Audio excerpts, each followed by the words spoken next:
حضور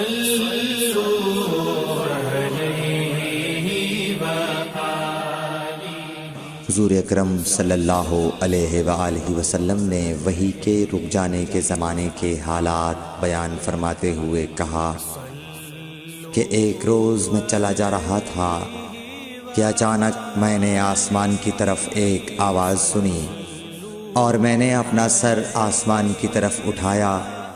کیا دیکھتا ہوں کہ وہی فرشتہ جو میرے پاس غار حرا میں آیا تھا وہ آسمان و زمین کے بیچ میں ایک کرسی پر بیٹھا ہوا ہے۔ میں اس سے ڈر گیا اور گھر آنے پر میں نے پھر کمبل اوڑھنے کی خواہش ظاہر کی۔ اس وقت اللہ پاک کی طرف سے یہ آیات نازل ہوئیں، اے لحاف اوڑھ کر لیٹنے والے، اٹھ کھڑا ہو اور لوگوں کو عذاب الہی سے ڈرا اور اپنے رب کی بڑائی بیان کر اور اپنے کپڑوں کو پاک صاف رکھ اور گندگی سے دور رہ۔ اس کے بعد وہی تیزی کے ساتھ پے در پے آنے لگی۔ صحیح بخاری حدیث نمبر 4۔